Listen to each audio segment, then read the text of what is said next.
Niwang Sukmana mangadina luwih ana sasmintan ingsun jagat wasisaning Bathara. Ora mengko dhisik Kakang Pati Udawa. Satata nggolira ngadhep ana ing ngarsaning ingsun Kakang Pati Udawa. Padha rarja sapraptanira Kakang Pati Udawa sawetara ngadhep ana ing ngarsaning ingsun madyaning Datraya negara Indrawati Kakang Pati Udawa. Niki diweji sesembahan kula. Pangayom mengkula wonten madya padha prapteng delahan Gusti kula ingkang sinuwun ing Ndrawati. Wanter sabda paduka amiji dhateng wiswanipun ing abdi kepatihan sowan kula manggya widodha niskala. Boten manggalan setunggal menapa. Wanter sabda paduka amiji dhateng sowanipun ing abdi kepareng ambabaron ingkang sejati. Badhe wonten dawuh menapa sinuwun? Keparenga hamba barono ingkang dhateng abdipun Patih Udawa. Kakang Pati Udawa iya. Kadiparan nggonira ingsun percaya minangka dadi badal wakil ingsun manata tata rakiting negara Indrawati. Kakang Pati Udawa murudyake matur marang panjenengan ingsun. Samendhang aja nganti ing karempit Kakang Patih Udawa. Nyawa-nyawa jimat kula, sesembahan kula diweji menawi paduka ndang bab tata rakiting praja. Sadaya mboten badhe ngujiwani para kawula sami sayek saka kapti akarya luhuring nusa bangsa tuwi negari Ndrawati. Medhahipun para abdi prajurit mboten kendhat anggenipun sami gegladen olah kridaning aprang. Sawanci-wanci praja paduka katemping parang muka mboten badhe anggepok punca paduka Gusti kula ingkang sinuwun. Abdi kepatihan remuk kasawurna putung sumangga kabandhemna diweji sembahan kula ing Ndrawati. Ndadake bombong tias ingsun ora liwat pakaryan ingkang utama tindakna selawase lan prayogakna nggondira ngadhep ngarsaning ingsun Kakang Pati Udawa. Lho menapa sampun paduka dawuhaken badhe kula candhingga jimat sinuwun Prabu Ndrawati sembahan kula. Nonamit pasang kaliman tabi tinebene milodoni demawahing tawang tuwang Koko Prabu. Sarawa paduka Kanjeng Koko Prabu ingkang rayi Ndrawati ngaturaken pasegan panakrami kunjuk sandhap padha paduka Kanjeng Koko Prabu. Jimat sembahan kula Koko Prabu pengayoman kula ing Mandura Koko Prabu Baladewa. Jagat wasisaning Bathara Wayakura jagat Pati Indra Jaladewaku. Kyai Kresna iya tansah pinanganing kawidadan niring sami kala praptaning pun Kakang ing Praja Indrawati sarta asung paseganing Kyai Prabu wis tak tampa. Akarya bombong birawaning penggaling pun Kakang. Ora liwat pun Kakang ngaturake pudya pangastawaning pun Kakang kunjuka ngersaning Kyai Prabu Indrawati. Kula pun dinggo jimat paripik dayana ning kasantosan Koko Prabu. Mugi amawahana kasantosaning lair batosipun ingkang rayi Ndrawati. Pinarak ingkang langkung sekeca kaecana jiga kawan pekewa Durgama Sangga Runggi lenggah paduka wonten ing Datraya Praja Ndrawati Koko Prabu. Yai Prabu Kresna kaya wis ora kurang prayoga praptanipun Kakang ana ing Praja Ndrawati dina samengko iki. Yai Prabu Ndwaraka.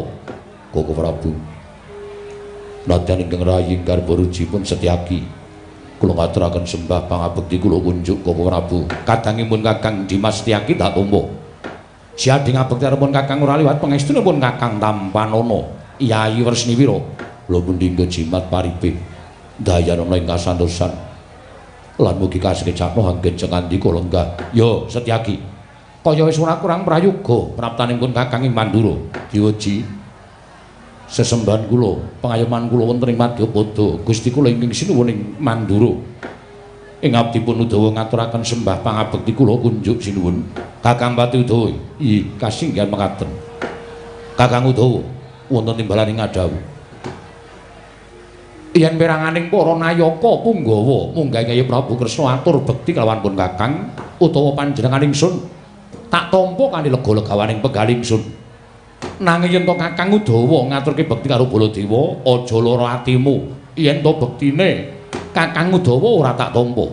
Waduh sinuwun. Lajeng dosa kalapatanipun ing abdi menapa menawi kula nandhang dosa kepareng amidana dhateng abdi men kepatihan kula mboten badhe selak. Watun paduka Gusti kula ingkang sinuwun kepareng-paring pangandikan dosa kalepatanipun ingkang abdi mapan wonten ing pundi? Kakang Pati Udawa wonten timbalan. Aja kaduk ati kajron penampa. Ya dene Kakang Udawa ora luput tumraping Baladewa, nanging elingi nalika Baladewa isih muda tumaruna, Baladewa mapan wonten ing Widara Kandhang gina lumentah dening bapa Sagopa urip bareng karo Kakang Pati Udawa. Akeh ngelmuning Kakang Udawa ing kinarya sangu tekan seprene Baladewa nggone mangreh Projeng Mandura. Turta yen ditonton babakan yuswa utawa umur luwih sepuh Kakang Udawa tinimbang Baladewa, ora ana jamak lumeneng ngatasé werda ngaturake sembah kalawan taruna. Wong tuwa ngaturake sembah kalawan bocah enom. Dosa apa ing bakal ndak sandang nadan aku wis dadi ratu. Kakang Pati Udawa dadi pepatih ning negara Indrawati. Nanging Baladewa ora bakal isin, aku ora bakal rumangsa wirang ngaturake bekti kalawan Kakang Udawa. Aja Kakang Udawa ngaturake bekti karo Baladewa. Ning sembahe Baladewa tampan ana. Mriko estu sinuwun. Ya, lahir batin. Waduh, matur sembah nuwun. Jebul isih ketok uwong awakku. Ning kene entuk sembahe naratu ning omah mung dipadoni bojo. Wah, marem sing manah kula sinuwun. Dipun prayogaken anggenipun lenggah. Kakang Udawa kaya surah kurang prayoga praptaning Baladewa negara Indrawati. Koko Prabu. Sasampunipun lenggah ingkang langkung mrayogi menawi dipun kemarengaken ingkang rayi nedya nupriksa menapa ta wigatosipun dene tedhak paduka wonten ing Projeng Ndrawati ingkang boten cecala ingkang saderengipun duka Prabu menawi kepareng kawedharing kathah tumunten kababarna nanging menawi wadi tumraping para kadang senta pinayungan jiwananing Wang Mahanasa akarya bombong penggalipun Kakang dene dungkap ingkang angka 2 dadi Wruhanira Yayi. Yen to sak temene praptanipun Kakang ing Projeng Ndrawati iki ora saka negara Mandura, nanging budalipun Kakang saka negara Ngastina. Saking negaring Ngastina, ya pancen mengkono. Dene wigatosipun menapa Kaka Prabu? Sawedarapun Kakang bakal crita lawan sira Yayi Ndrawati. Nalika semana pun Kakang prapta negara Ngastina, nampa timbalaning Yayi Prabu Duryudana. Sawisipun Kakang prapting negara Ngastina, tumuli Yayi Prabu Ngastina paring dawuh kelawan pun Kakang. Yen to pun Kakang kinen nyatakake kelawan pekabaran ingkang wis binata mbok bakul sinambiwara pawarta binandunging Karna. Kahanan ingkang dumadyan ing Projeng Ndrawati. Kawontenan menapa Kaka Prabu? Haresna wonten timbalan. Ngalingana yen pun Kakang kuwi kadangmu werda. Pun Kakang kuwi kadang tuwa tumraping sira Yayi Ndrawati. Mula pandanganing pun Kakang iki mau wangsul ana ingkang kanthi pertitis, aja mbok longi, aja mbok imbui. Yen iya ya iya, nanging yen ora siadi matur kalawan pun Kakang. Yen to kabeh mau mung kandheng ana ing pekabaran. Kaka Prabu, wonten menapa ketingalipun sajak wigati mbok keparengipun Kakang rada maju nggone ngabiyantara. Kula semanggaken Kaka Prabu. Purbawasana nasta paduka Kanjeng Kaka Prabu Mandura. Ya, Yayi Prabu ngaturake panuwun ingkang tanpa pepindhan. Yayi Prabu Kresna. Pawarta menapa Kaka Prabu? Kaselak nata ing raosipun ingkang rayi Ndrawati ngawuningani sabda pangandika paduka Kanjeng Kaka Prabu Kresna. Wonten timbalan. Kabar sumebar warata saindenging jagat. Kabeh nganti keberbegen marang ngumandhanging pawarta ingkang sumebar. Apa pancen kepara nyata lan apa pancen bener lamun sira Yayi kagungan putra angkat? Kresna, inggih wonten dawuh. Apa pancen kepara nyata lamun sira Yayi kagungan putra angkat? Miturut ujaring para kawula nganti tekan talinganing Yayi Prabu Duryudana, yen to Yayi Prabu kagungan putra angkat ya kuwi wujud pawestri. Mongko wiwit dina iki lan tekan mangsa kala iki putramu wis dungkap dewasa, ibarate kembang babar gondo arum, wekasan akeh kang kepadha kepengin ngencuk marang sarining puspita mau. Kaka Prabu, wale-wale menapa? Estunipun menawi sampun paduka dawuhaken menika kepara nyata lan kepara saestu. Lho, bener. Inggih saestu. Lah kok dadi siadi entuk putra angkut mau lara-larae piye?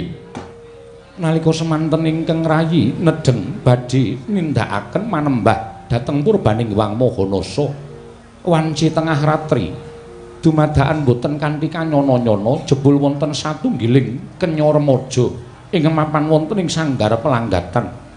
Sareng kula dangu wanita kala wau prasaja kalawan ingkang rayi boten dadah, boten pernah, boten kagungan tiyang sepuh. Piyambakipun ugi boten mangertos dumadakan sampun mapan wonten ing sanggar pelanggatan negari Ndorowati.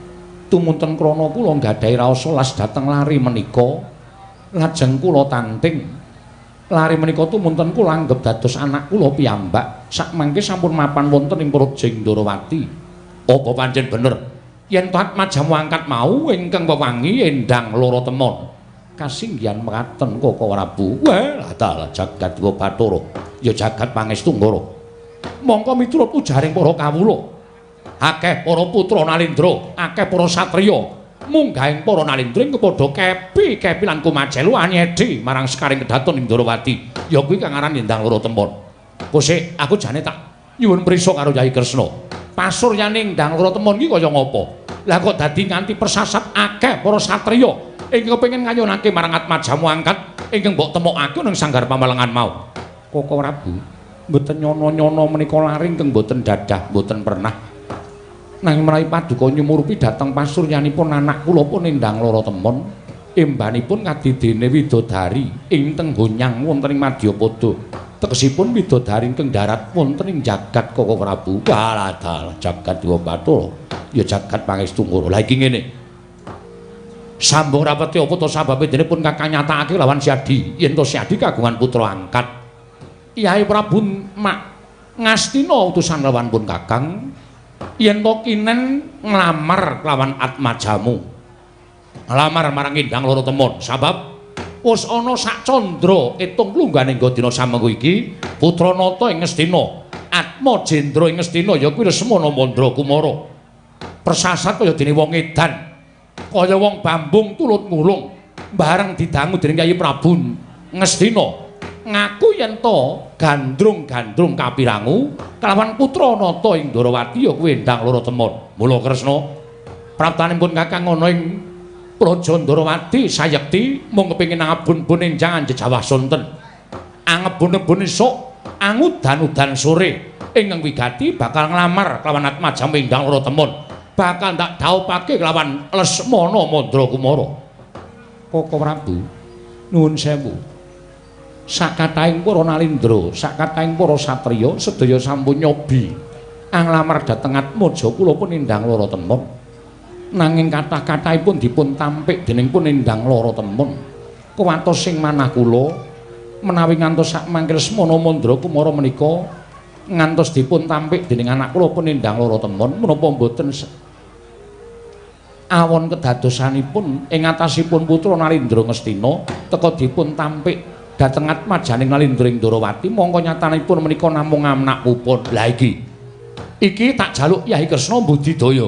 Tegesipun budidaya kados pundi? Sira Yai minangka dadi wong tuane endang lara temon, mestine iso mbebujuk lawan endang lara temon. Dibujuk supaya gelem karo Lesmana Mandra Kumara. Ngeling ngono. Yen to Lesmana Mandra Kumara kuwi besok gemanti keprabone Kyai Prabu Duryudana. Yen to Yai Prabu Duryudana wis lengser keprabon saka negara Ngastina, tanana liya kejaba amung Lesmana ingkang bakal nampa kamukten saputuhe negara Ngastina. Ateges yen to nganti endang lara temon iku mengko isa dadi garwane Lesmana, tan murunga dijunjung derajate endang lara temon. Ing atase mung anak pupon wae, besok bakal cinadang dadi prameswari ana negara Ngastina. Apa ora jeneng Yai Prabu ki padha karo dijunjung derajate dening Yai Prabu Duryudana ing Ngastina.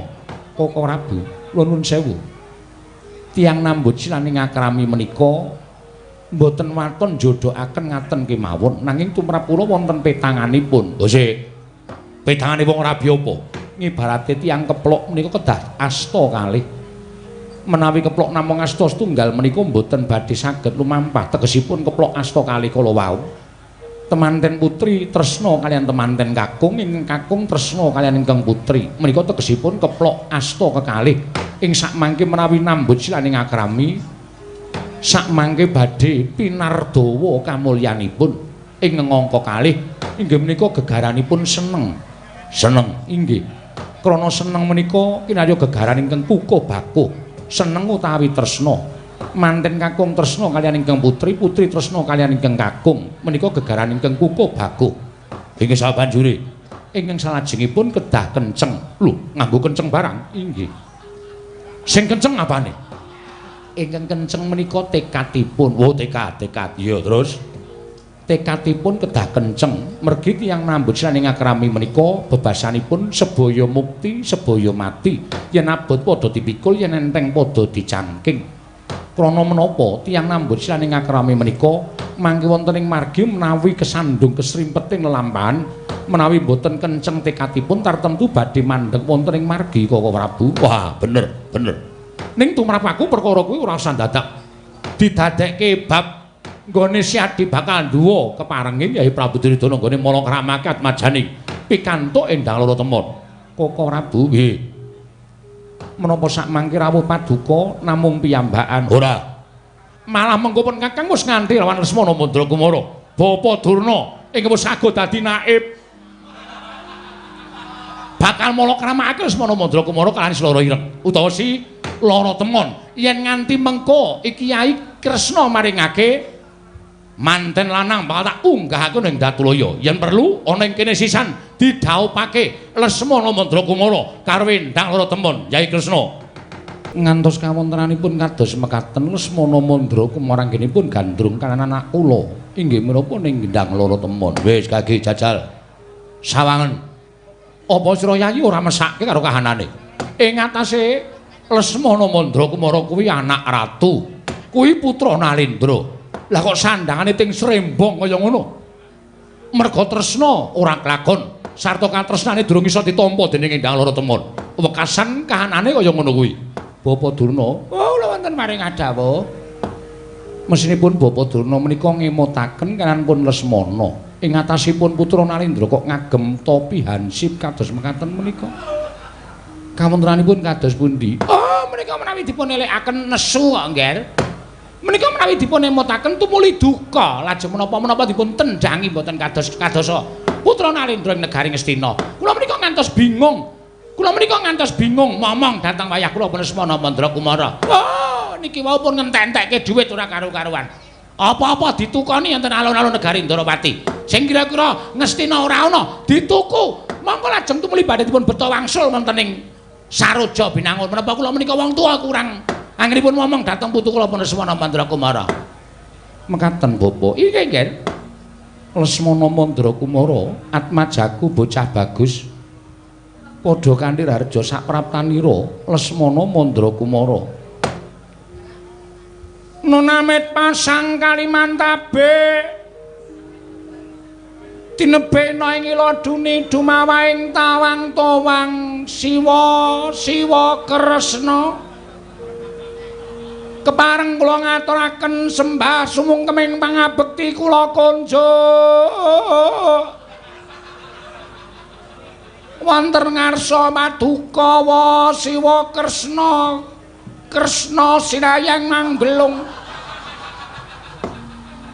Jagat Dewa Bathara, iya nggih tak tampa pangestuning wanging Ndarawati tampanana. Kula pundi engga jimat paripe dayanana ing kasantosan. Iya. Kowe kuwi ngucel-ucel apa? Tangan kok ming tok ucel-ucel sabun. Anak ratu kok ngucel-ucel sabun karepe piye? Sanget anggen kula kepengin lan kumacelu pinanggya kawan gegantilaning ati kula. Inggih menika Endang Loro Temon Kulon Praga. Endang Loro Temon Kulon Praga. Temon menika ora Kulon Praga. Kuwi atmajaku wanita Atmaja putri ingkang wewangi Endang Loro Temon. Wah, piye? Kula nyuwun dhaup.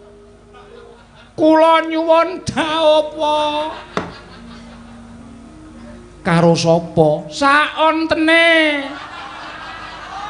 Oh, kanjur sanane iki kepiye? Aja sanane Lesmana matura karo Waming Ndarawati yen kowe pengen dhaup karo Endang Loro Temon. Kacariyos Wandarawati kagungan putra angkat. Pawestri anggenipun mendhet wonten ing panti asuhan. Ora ana ing panti asuhan nanging nggonku nemu ning sanggar pelanggatan. Sir kula matur ngoten.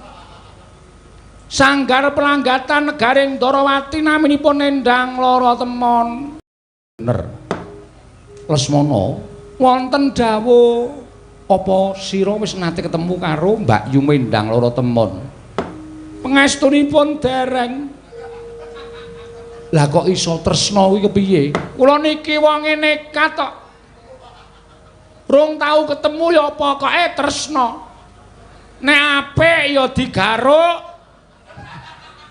Nek elek ya ora sida. Wong kula niku anak ratu, kula niku putra ratu. Putra ratu Negaring Ngastina, kula duwe wenang, kula duwe Purbawasesa. Nek kira-kira kula mathuk karo Endang Lara Temon ajeng kula dhaup, nek mboten ya ora sida ya ora apa-apa. Lesmana, wonten dawuh wae. Kaya jon jejereng wirang karo Wakming Mandura. Aku tekan kene iki diutus karo bapakmu supaya nglamarke Endang Lara Temon. Sing wigati Endang Lara Temon ki aja tok tampik. Wujude kaya ngapa tampanen? Wujude kaya ngapa ditampa? Merga iki kowe tekan kene iki didhawuhi karo wong tuamu nderekke karo Wakming Mandura. Aku ing kajibah nglamarke Endang Lara Temon.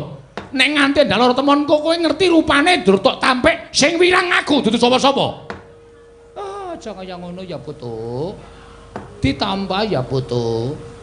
Mengko nek kowe ora gelem kekno mbahmu ya putu. Ditampa Endang Lara Temon ditampa. Nggih. Kowe wis tresna. Sampun. Lair batin, lair batos. Ngene. Ngono. Kowe tak kandhani ya. Sing duwe wenang tumraping Endang Lara Temon kuwi dudu Wakming Darawati. Nggih. Ning Endang Lara Temon dhewe. Disronta sawetara mengko anakku tak tandingi yen pancen anakku keduga sarta gelem ngladeni aku ora bakal wegah sarta ora bakal wewel maring akad majaku kelawan sira Lesmana Mandrakumara. Nanging yen to mengko anakku ora gelem ngladeni kowe aja nganti lara atimu gedene aja nganti darbe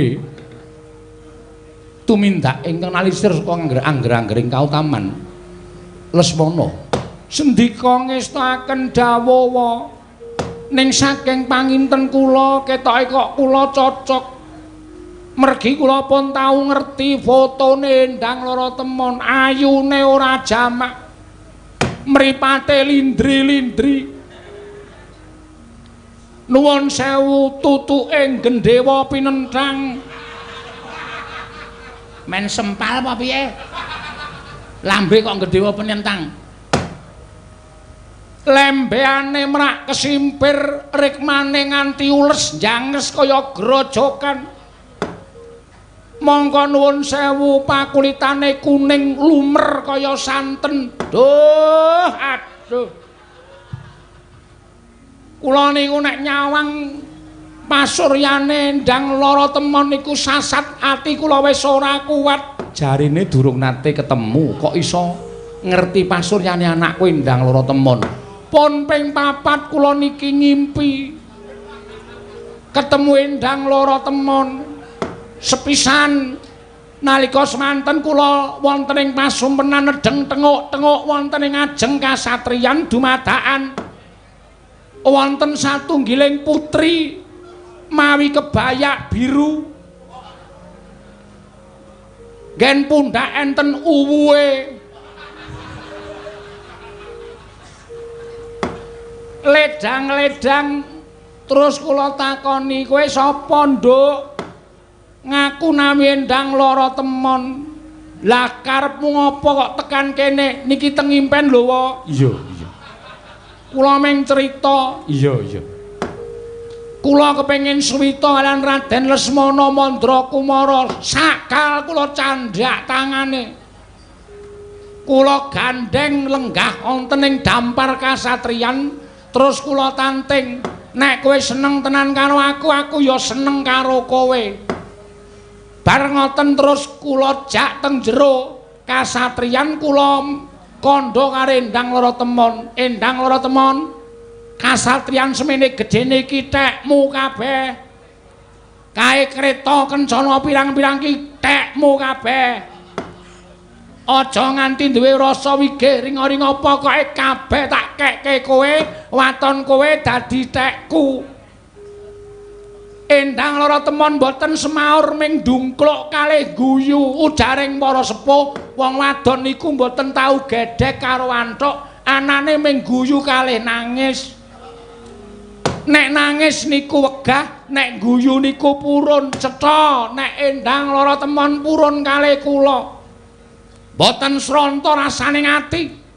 Boten kuat nyawang Endang Laratemon kula glandang wonten ing patenggan. Sak banjure, wah. Isin kula ajeng ngomong. Ora apa-apa. Iki nang kene piyai sepuh kabeh. Kula bapa Endang Laratemon kula tibake enten ing kasur babut. Bareng wonten lap ilang. Impen kula rampung, kula grayah-grayah tak kira Endang Laratemon teng jejer kula. Bareng kula grayahi kucing Candramawa. Kucing jaratan keparat.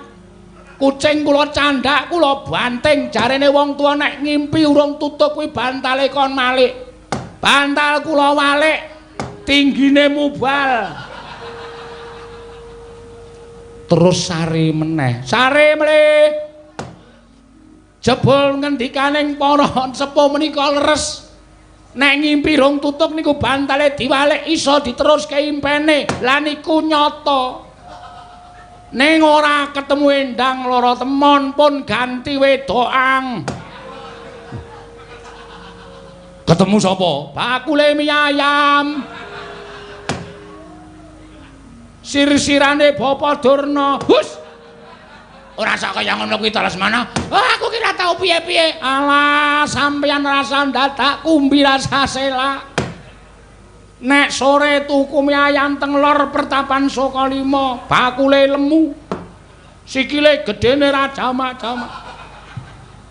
Ya wis ben, wis satok gagas. Mulai ingkang saking menika wa kula nyuwun kanthi sanget Endang Laratemon keparenga kaparingna dhateng jasad kula.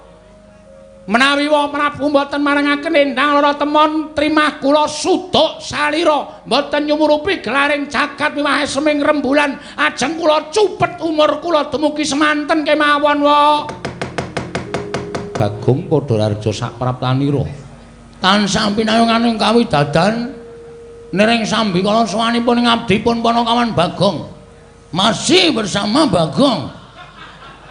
Ora tutuk sirahe ora. Parang kula ngaturaken sembah sumung keping pangabekti kula konjo nggih sinuwun.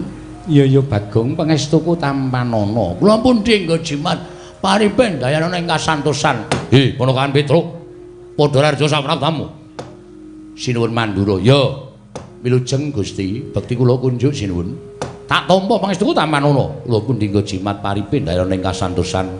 Ponokan Bagong Padhararja saprabtamu.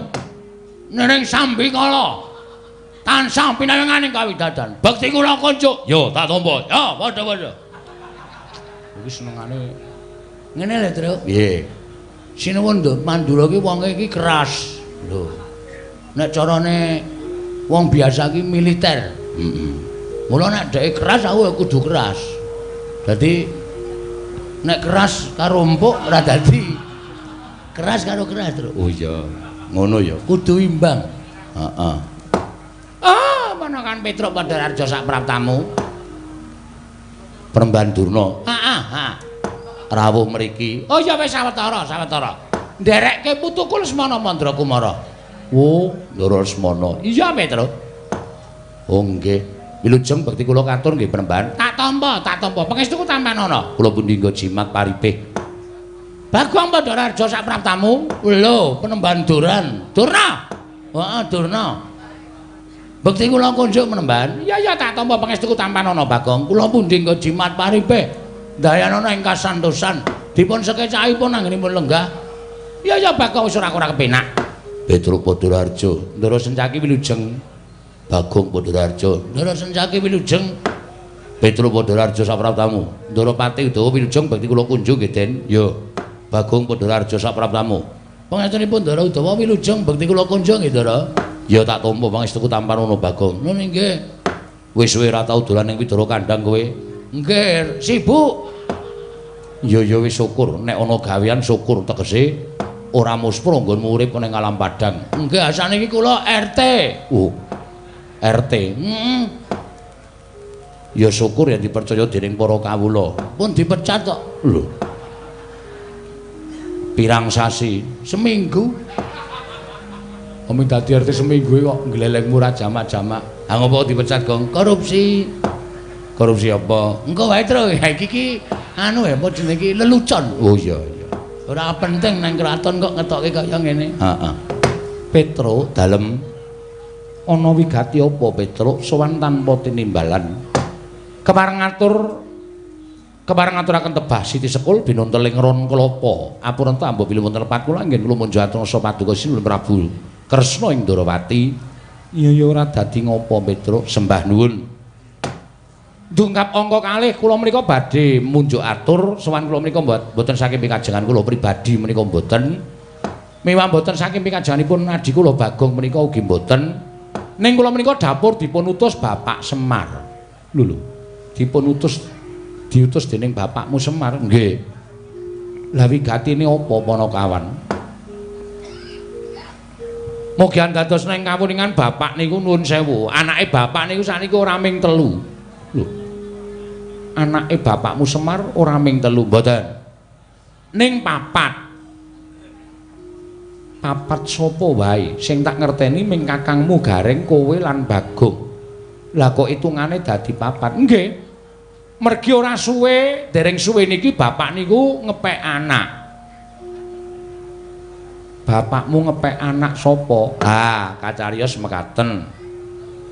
Nalika semanten bapak niku ajeng nglakoni salat luhur. Iya. Teng langgar sisih kulon daleme bapak niku nak wonten langgar alit. Teng riku niku bapak niku kaget bareng arep mlebu langgar. Kok bapak niku krungu ana wong nangis. Ana wong nangis, bareng langgar dibuka, bapak kaget jebur sakjroning langgar niku wonten nom-noman sing wis ndungkap dewasa nangis teng riku bareng ditakoni, "Le kowe iki anake sapa? Kowe iki saka ngendi kok nangis nang kene?"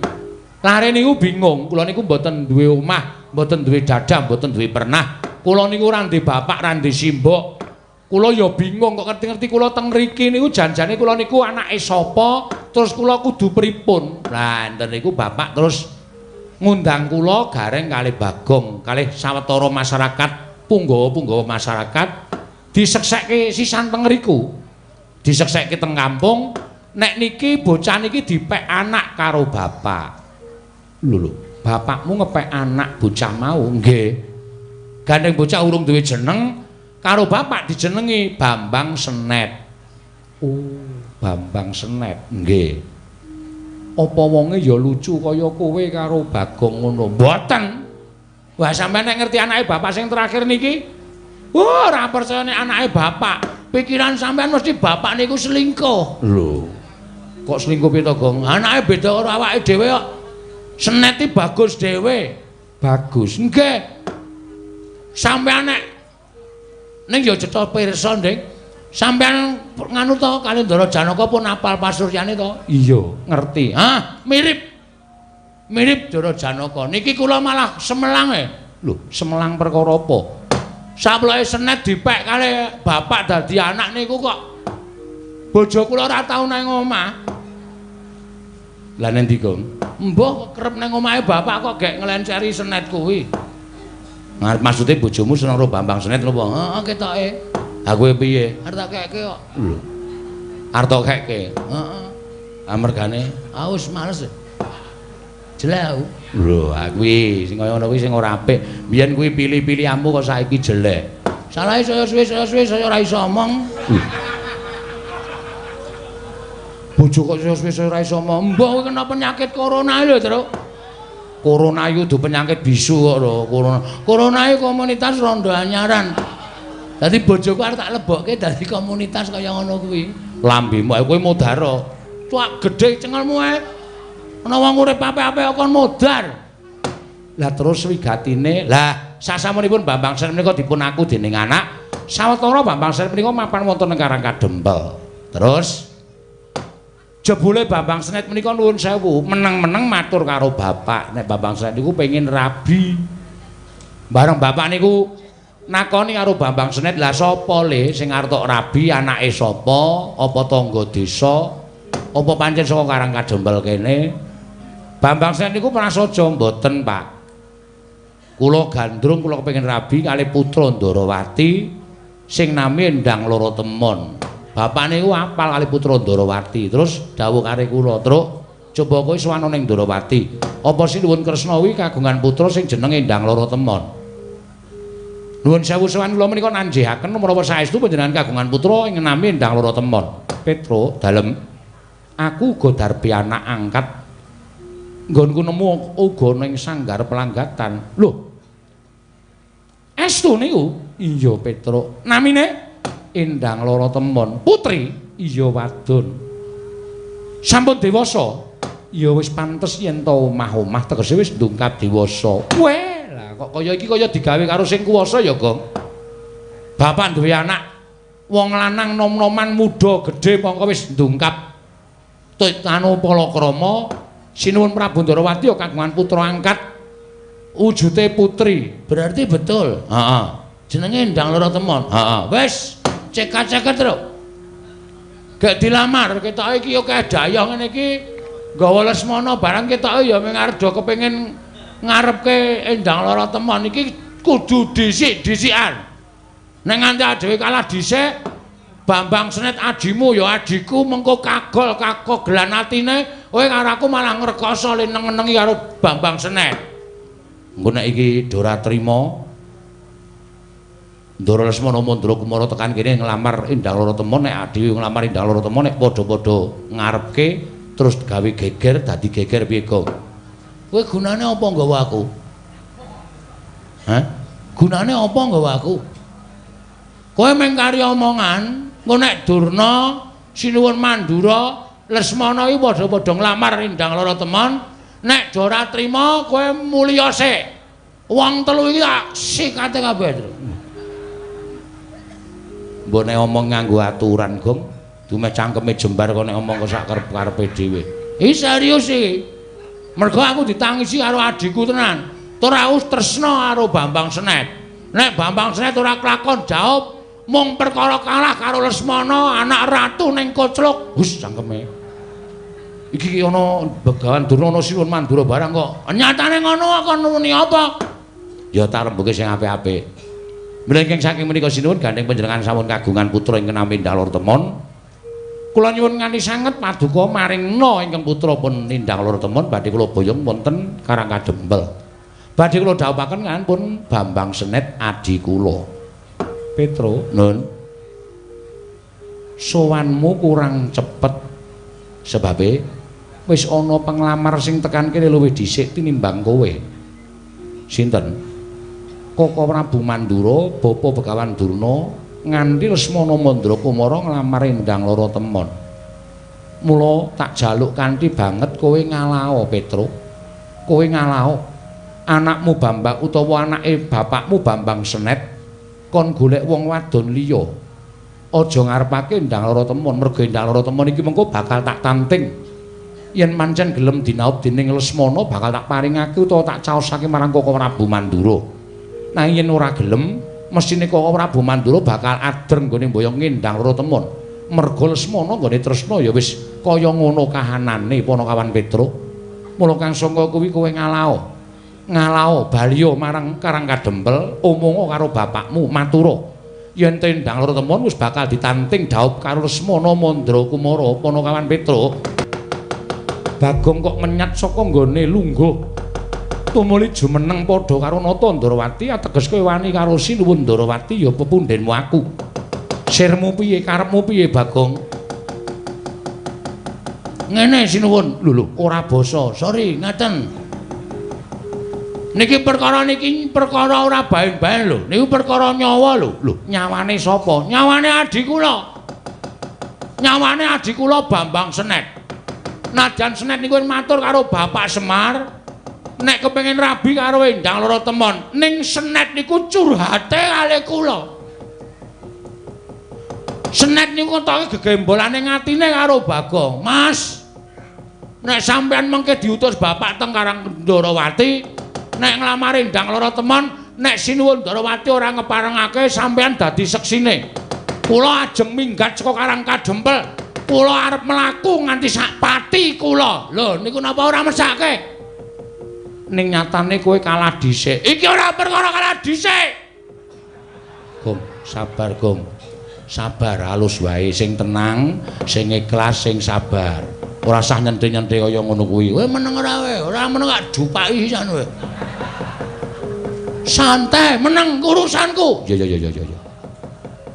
Nek ditku, engko. Ayan. Niki ora perkara kalah dhisik. Sing jeneng manten niku wong rabi niku ora perkara dhisik-dhisikan. Ning perkara antaraning manten lanang karo manten wedok niku padha tresnane apa ora? Tur sampean kudune iso menggalih. Sampean niku Nalendra titih Sang Hyang Bathara Wisnu lho.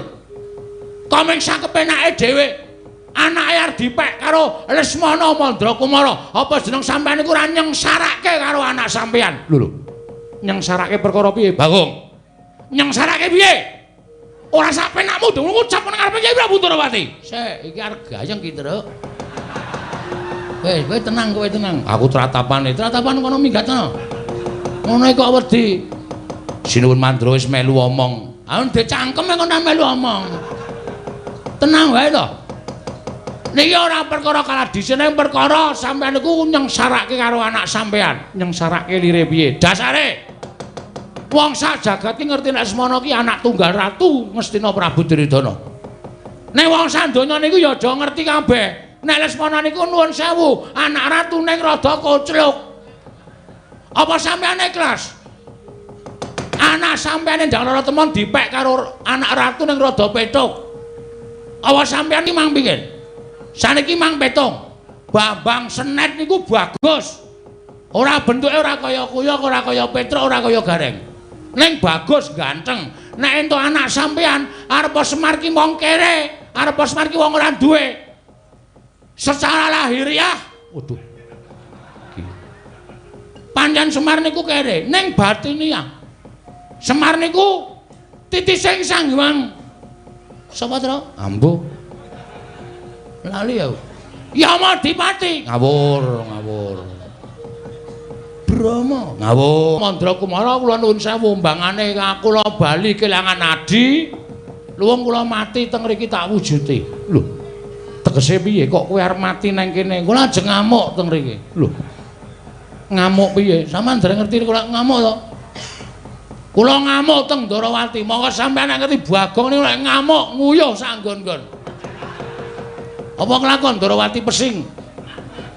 Jagat Dewa Bathara. Ora jagat-jagatan iki. Serius aku omong tenan iki. Tinimbangane kula bali ngabarke nek Senet ora iso kelakon dhaup karo Loro Temon. Adi kula mlaku nganti sak patine. Luwung kula teng mriki taunana windanana. Sapa sing arep nyingkirke Bagong saka Ndarawati? Rawe rantas malang-malang bakal putung legane atiku.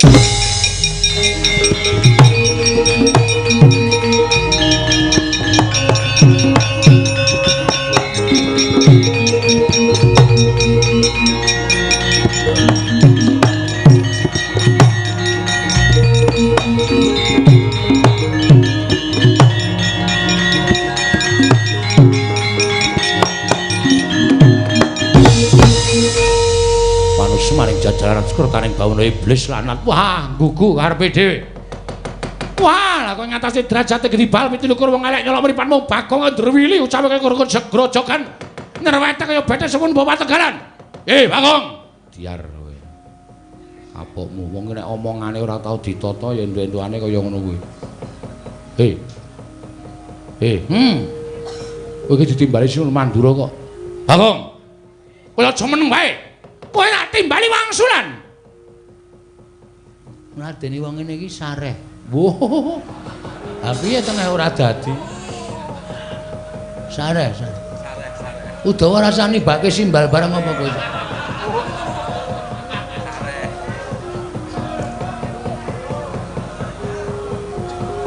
Lho, njaba wis gayem kok. Ayo sing ngarep linggo sing mburi mulih. Lho.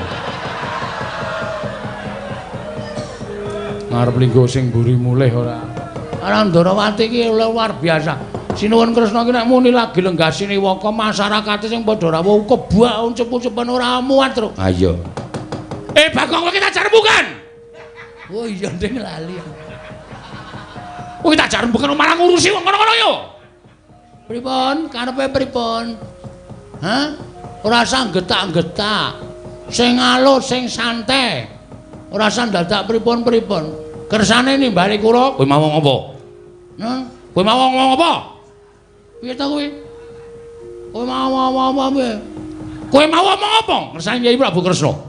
Kowe ngrasani kaya Kyai Prabu Duryudana ngrasani karo putra Nata Ngastina ya kuwi Lesmana Bandrakumala. Tekane Nurgara Ndarawati dhisik Baladewa tinimbane Bagong. Mula wis bener kowe bali. Kowe bali ya kandha karo adimu anake Semar sing dipek. Dening Semar jenenge Bambang Sen mau dikandhani nek endang loro temen bakal digarwa dening Lesmana Bandrakumala. Yo lho, mulih yo Gong yo. Ayo mulih aku wis tratapan iku. Gong gah aku. Wah, anggere cerewet idoni tenan lho. Wis ta iki perkaraku, Sinuwun Mandura ki nesu. Aku ngerti apa kaya ngene kok nyanyi. Iki nesu ngene iki. Engko nek nganti duka tenan, tak tandangane. Santuy. Waduh. Santuy ya santai, ora ngerti basa milenial. Pripun kersane? Kowe bali. Nek kula bali, adik kula lara ati, adik kula mati. Kula mau nek kon bali, tegese nek ora bali wani karo Baladewa. Nun, tegese kowe nek ora bali wani karo Baladewa. Nek kowe ora gelem takon bali tegese kowe wani karo Baladewa. Ya ngono wae piye? Kowe piye ta iki? Ora tahu ngerti kondange Bagong. Bagong tuh enggak pernah takut sama siapapun. Asal Bagong benar dan berada di jalur kereta api. Ora tau somong kok ngawur. Nek kula ngladeni karo adik kula mbelani karo adik kula niku tumrap kula bener. Wong kula niku kakang. Dadi nek nganti adik kula menika mboten kelakon dawuh karo endang loro temon, kula bali dadi jalaran patine adik kula getuni urip kula selawase urip. Luwung kula mati teng mriki, walah dalah uga. Tegese wani karo Baladewa sing tawedeni apamu, wah kuku karepe dhewe. Wani karo Baladewa ngendi papan neter kate dayan. Diar. Aku wedi tenan kok iki. Aku tak metu dhisik kok. Bareng. Hah? Aku tak metu dhisik. Bareng. Engko nek kowe sik aku gelo. Saedan ora. Bareng to wong iki kakangku kok ora gelem bareng to. Dia. Ngendi papane wong neter kadidayan? Nek pancen wani karo Baladewa ngendi papane wong neter kadidayan? Nuwun sewu, nek jane niki ora apik dienggo gelut, ora apik dienggo gegeran. Ning gandeng sampean nantang kali Bagong, oke, ora masalah. Dikira kula wedi nek digetak Ratu Mandura Prabu Baladewa. Ayo, nanti papane neter, ayo dijajal kowe karo aku menang ndi? Kowe iso ngalahke Petruk. Kelakon boyong endang loro temen. Wah, mati dereng aku bola caedan lan bagus. Ayo metu sapa ora? Wah, menungso rantangan.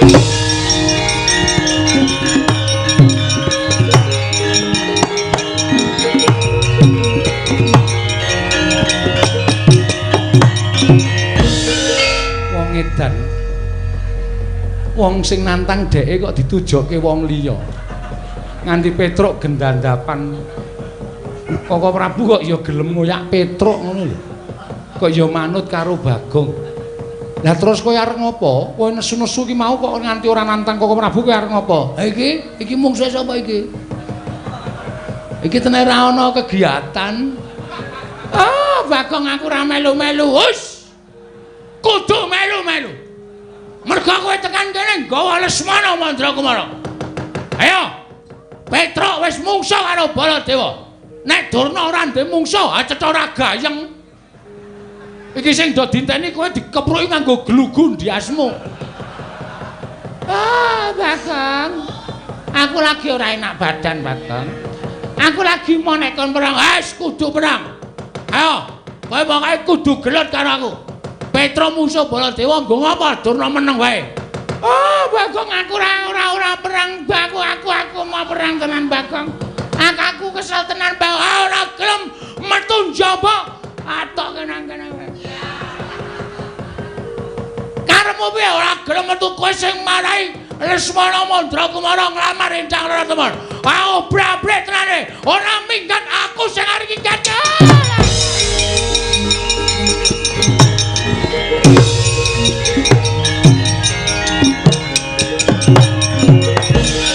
Iki mantane lanang ayo.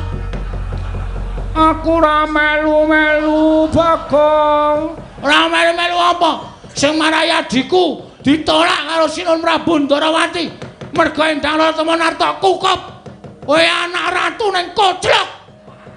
Anak ratu ning petok kowe. Hah? Ha.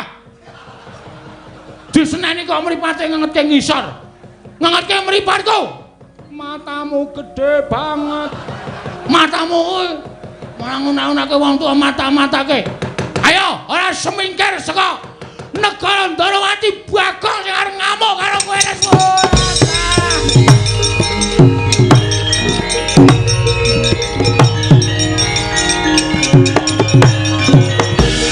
Iki ya ngono. Ana kanan kaya ngene kok Sentyaki minangka senopati Ndarawati meng meneng wae karepe piye? Hah? Aku ora wis nesu ora sapa tak nesoni. Ya wis. Kapok kowe. Seneng kowe guyu ta kowe. Ana wong ditotho iki kapok kowe. Mboten, Raden. Wani kowe. Mboten. Utawa ya ngono, Brek. Ya wis, wis. Wis ora ana sing tak seneni. Hei! Sama kowe. Nami kula Tariem. Ndek bojo sampun pejah. Mati ya? Inggih. Corona berarti. Inggih. Aku ya dadu. Anu duda. Duda kok muni dadu ora. Kene ngarep kene. Piye dap? Hus. Kok kaya wong omongan ning dalan wae ora. Bagong ora edan. Sampeyan kudune adil sinuwun. Ora terus kaya ngono kuwi Dumas sing rawuh kakange. Dumas sing rawuh anak ratu terus anake Semar dikiwake ora kena kaya ngono. Endang Raratemon niku janjane kudu ditimbali mriki terus didangu. Gelem karo Bambang Senet apa Lesmana Mandrakumara. Adile kaya ngoten kok terus bareng Bagong sowan nglamarke adik kula kok kon mule niku teng ati lara. Arep kula niki sesuk le asok tukon paling pol. Niku ora kaya sing mangharapke. Ning sing jeneng wong dadi manten iku ora kok perkara akeh asok tukon, ning perkara tresnane antaraning manten lanang lan manten wedok. Iya. Heeh. Lah terus apike piye? Endang Raratemon jak mriki ditari, gelem ro Senet apa gelem ro Lesmana. Nek mantene putri jawab dhewe, kula krungu dhewe, gelem karo Bambang Senet, Lesmana kon ngalah. Ajare kabeh Kurawa. Nek mengke pilih Lesmana, kula ora arep wani napa-napa, kula tak mundur. Udawa wonten timbalan. Anakku Bak Endang Raratemon timbalana mrene lho ngisrahaken dawuh. Ora ngono, tekuse adil ora ngono. Nuwun paring dawuh menapa Rama Prabu? Ya merga saka kasuwistianing warnamu nganti Ndarawati iki kurang-kurang bejane. Bakal dadi ajanging pasulayan. Merga saka akehing para nalendra, para satri ing padha dadi penglamar kepengin amengku kelawan sira Atmajaku Endang Raratemon. rawuhing Kaka Prabu Mandura nganti manten saka Ngastina ya kuwi Lesmana Mandra Kumara bebarengan karo sawane Panakawan Petruk apa dene Bagong ingkang kepengin nglamar kelawan Nindang Raratemon bakal dijodhokake kelawan majaning Kyai Semar putra angkat ingkang jeneng Bambang Senet Ger Cahayu ing antaraning loro mau sapa ingkang bakal mbok pilih supaya sirep genining peperangan ingkang tumanduk ning Projing Ndarawati. Rama Prabu piye? Mestining manah kula mboten badhe pilih-pilih dhateng sinten kemawon menawi menika sampun pinesti jodho dhawuh kula tartemtu kula tamung nderek ya. Nanging kula nuwun sewu estunipun wonten gegembolaning raos sing badhe kula unjukaken ngersa paduka. Apa? Bab perkara sing kepiye? Sinten kemawon saged mengku garwa dhateng kula mboten ngomongaken namung tiyang loro saudon telu saurupan. Nadyan jalma wanan tetep badhe kula ladosi waton saged ngaturaken reruba pepanggil panyuwuning temanten putri inggih ingkang putra penendang Raratemon. Kowe nyuwun reruba apa nyuwun pepanggil apa? Temanten kakung kedah nitih gajah ingkang saged tata jalma sak ngajenging temanten kakung kedah dipun jogeti wanara ingkang ngulesipun pethak wingkingipun kedah wonten dewa bagus tuwin widodari setunggal dewa sakjodho tuwin gamelan Lokananta klayu klepu dewa Ndaru Gedhang Mas Debok Swasa Pupus Cindhe Parijata Kencana wondene panabu ing gamelan Lokananta kedah wonten Alindra Sewu negari menika sinuwun menawi saged ngaturaken mboten ngomongaken sinten menika menawi saged ngaturaken panyuwun kula tartemtu badhe kula ladosi sinuwun lah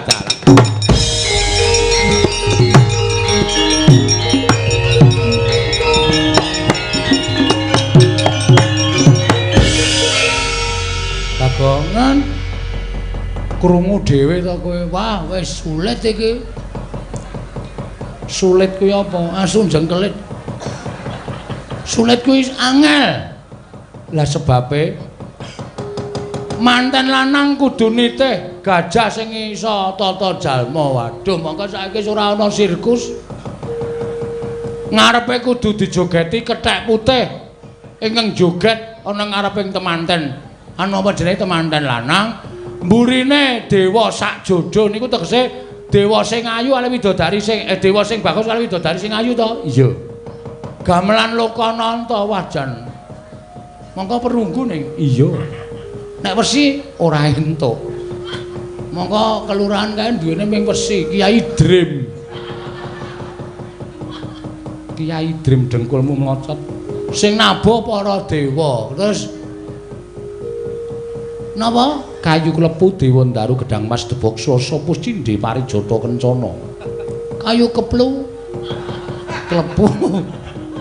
ora guyu ratu kok guyu lah wong kowe iki ndagel kok kayu klepu ora keplu kayu klepu dewa Ndaru Gedhang Mas Debok Swasa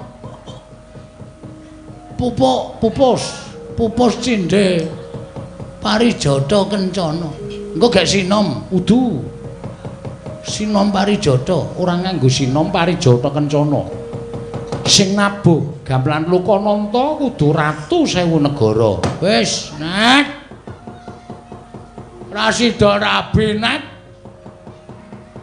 wis yo golek sinden sing tuwa-tuwanan wae net nggo gajul-gajulan bangane golek anak ratu ora kelakon. Lemranet wis engko tak tepungke Prastiwi. Asik tenan ya. Nek arep mati nom ya peken kowe. Glundung-glundungke beres wis. Bangane entuk Endang Raratemon kok dadak ngrekoso golek gajah, golek kethek, golek gamelan. Bapak iki kayane sepira to, Net? Bagongan. Aku percaya bapakmu ki wong pinter. bapakmu mesti ngerti karepe anakku Endang Loro Temon. Wes mengke ndak bapak malah kokean mikir, malah stroke. Ora mung kelangan nadi, kelangan bapak barang malah ngrekoso pon. Sekecake sinuwun kula tak medal jawi tak ngewangi Petro nek enten apa-apa ndak Petro malah mboten wonten. Piye kok? Kriwikan dadi grojokan, geguyon dadi tangisan. Kowe tak omongi. Kowe apike rasa perang. Merga iki aku wis nampa sabdaning Sinuwun Prabu Sri Bathara Kresna. Nek Endang Loro Temon ki rung karuan diboyong ning Ngastina terus sebabe panyuwunane berat. Berat piye? Wis pokoke aku ora iso ngaturake. Lali kabeh sak plengan aku pokoke manten lanang kudu numpak gajah sing tralene loro.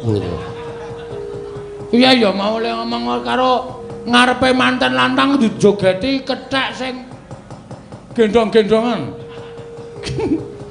Ora ngawur to, Gong. Lali aku. Terus gamelan Sang Hyang Dream ditabor ratu 1500 apa piye mangono radong apa ae. Ning Sinuwun Mandura Begawan Durna wis kebacut ngetapke Sata Kurawa. Terus nek kowe karo aku mundur isin. Ning aku galo nek kon perang. Lah kowe mau nantang Sinuwun Baladewa ki karepmu piye? Goleke gawean kowe kok. Ndak kowe nganggur e. Kula jeret rembelane iki ora. Terus iki mau iki sing temandang aku kowe.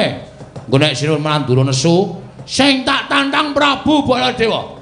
Nek liyane Baladewa nonsen. Mau aku temandang. Nek Baladewa aku sing temandang, Kurawa tak singkirke.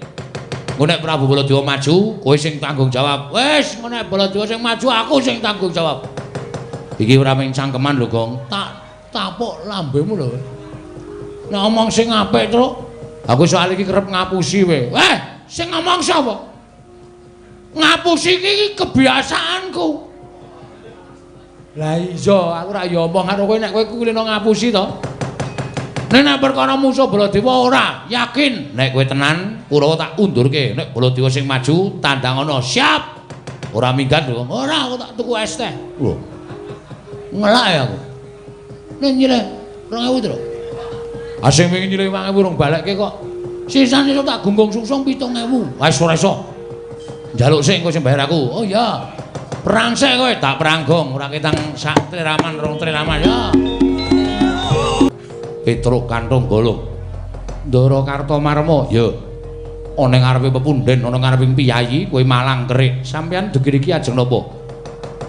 Mundurke kowe. Yen kowe ora gelem mundur, tak bondo tak krincung sikilmu. Gedhe-gedhe lak pateni Petruk. Lah.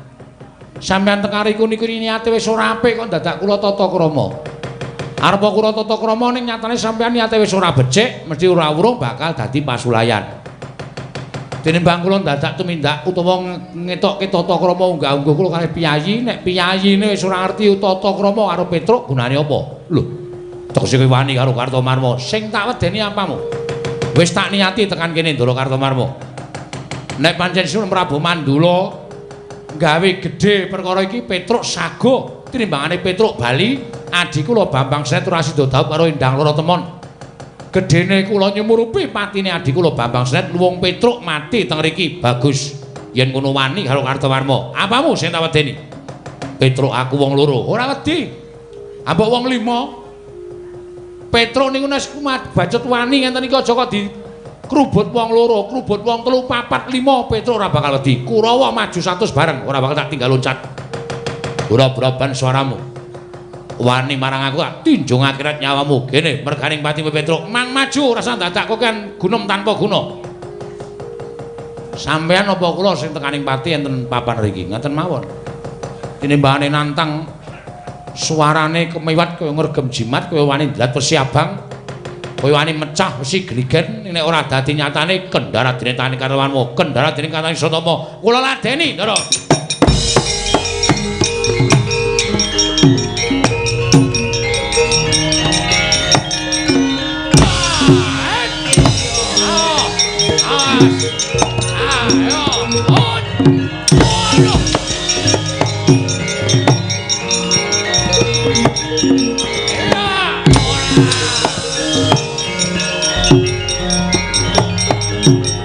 Petruk gelek lah Jawa.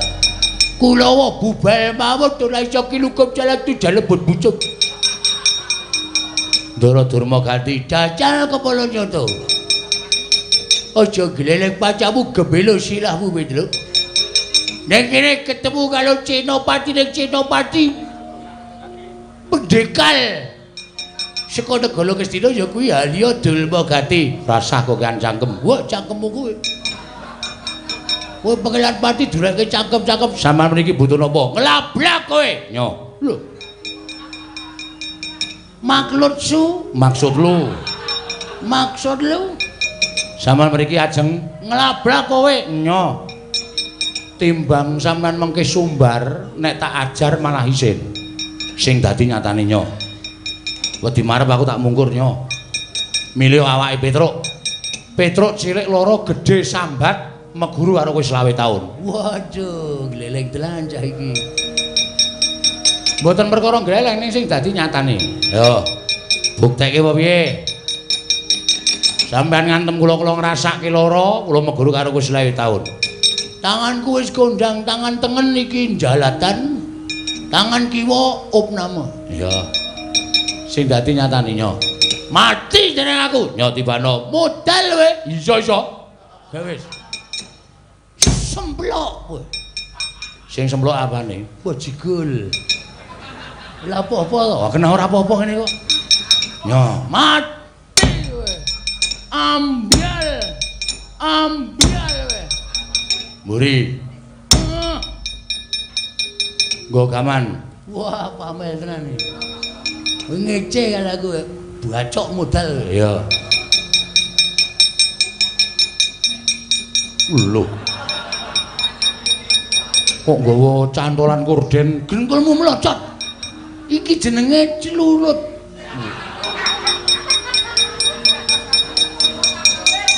Celulit. Mate jeneng aku. Ya, modal. Oh iya. Ha iki lek kula kedaduk lemah. Ora perkara tok bacok. Wah, gleleng tenan. Pendang. Lah ku nyeleng ngene cah klithih iki. Ya. Mate wae. Wah. Berarti klithih iki gaweanmu. Wah, celewet. Tutuk botol. Ya. Kok ijo anggul. Lah apa-apa ora apa-apa. Cananane pokoke ditoke. Tumbaknya mati modal edian lah apa-apa ora apa-apa. Petruk ngopo? Aku izin bilang-bilang begaman wis ana sing tuwa ning awakmu ya saiki kowe genti mbaleso. Maleso. Aku lah bakal wegah dibales. Durma ganti ati kala kalupono kawan Petruk disialke ning surat kabar wilang bebalang ning ati kala kalupono kawan wo asal derajat.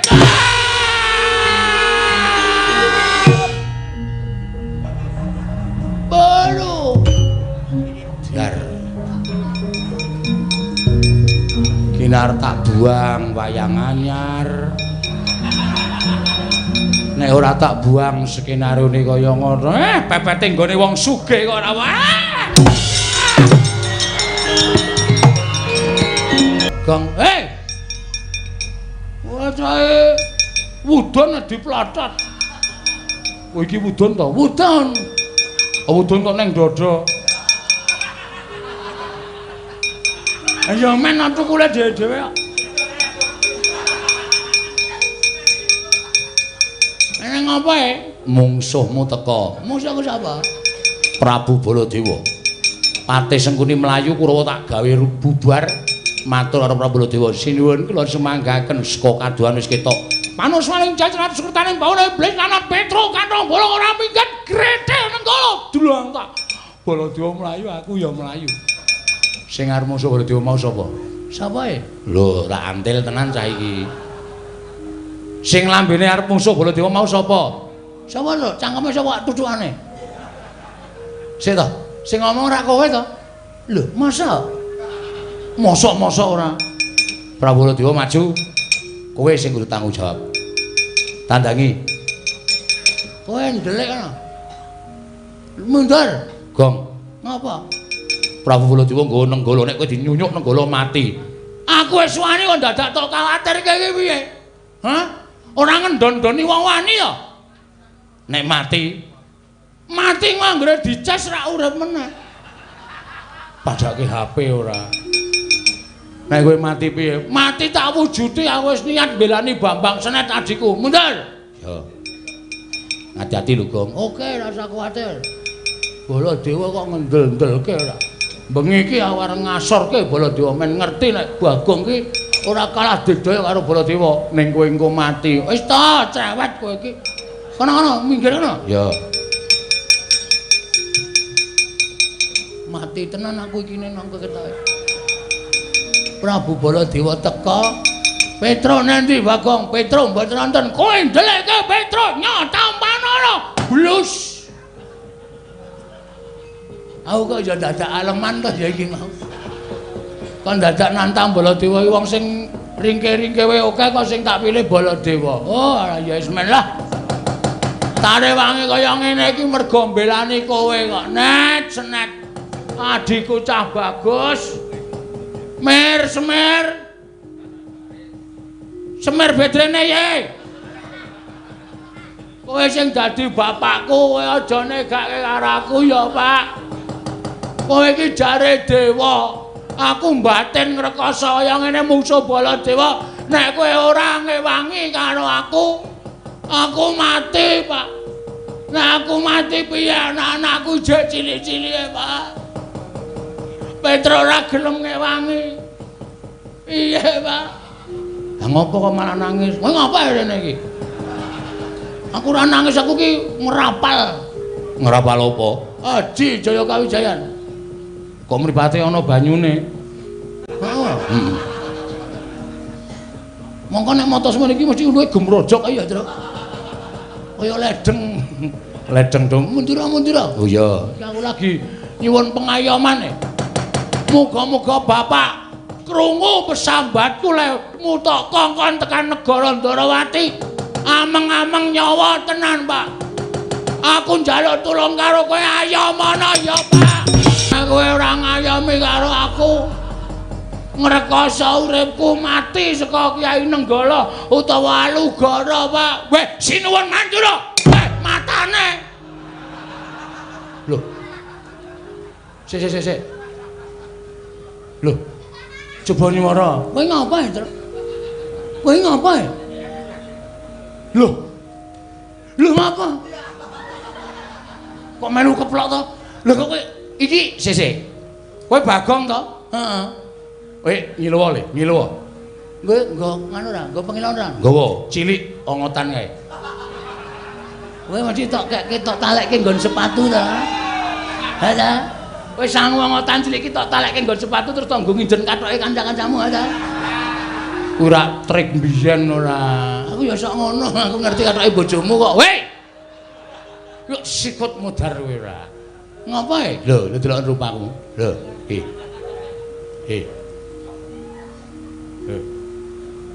Wah, jagat jembare ora jamak. Geleleng yo anu. Aku iso dadi Baladewa to. Ampun ora ngerti aku. Berarti iki bapak mbantu karo awake dhewe. Wis ngene iki glelenge ra jamak-jamak. Jangan diwo wae. Ya jangan bae Tunggara. Petro. Kowe iki ngopo kowe? Ayo tak trok kowe. Mung dadi batur sedelae kok. Menantep atiku. Oh iya. Wonten dawuh sinuwun. Petro ngandung boleng. Wonten dawuh. Sapa sing gedhasi ora kowe Petro? Sinuwun Mandura. Celele bakun cepet celele. Wah orane. Kok dadi gleleng ya. Wajan iki gliyahmu iki stop iki pokoke engko Baladewa tekan kene mesti bingung. Terus nek kowe ditujah Nenggala, mati lak sebagai Baladewa. Engko nek aku ditujah Nenggala, aku mati, kowe langsung golek wartawan. Oh iya. Aku tok foto kabar ki nek Baladewa mati. Ning asline Baladewa sing asli ora mati. Oh iya. Men kono men. Ora percaya nek Baladewa isih urip. Oh iya, iya. Ya wis ngono. Kandangi kok. Oke. Wedok kanong wonten dawuh sinuwun. Mundur, madak jejeki raimu. Oh inggih ngestaken dawuh. Nah ngono manut aku rada gleleng kok. Arep modar kok dadak dandan. Modar ndasmu. Oh senengane cangkeme. Oh iki mujak-mujake adine wani kok. Wis nang ngono kok. Truk. Aku nggawa apa? Lah nggawa apa kowe? Pusaka. Waduh. Kono nggawa nenggala. Oh goleki gaman. Oh iya. Anane ming capit kepiting. Iki maksudnya apa ya pusaka ngene iki? Hah? Iki sapa mangan kepiting ra dientekke iki? Ayo anane kuwi kok mbuh kuwi nggo nguculi sekrup apa piye. Wis anane lah, wis pokoke anggere ndek pusaka ya. Gumun aku wong gawe pusaka kaya aneh-aneh ora. Iki kiai apa ya, Truk? Mbah, radong aku kiai kunci Inggris ngono wis rampung. Manos maning jajanan cuketane bawon ayo. Prabu Baladewa anteni nang kene legane ngadu. Oh, apa iki? Wah, ta.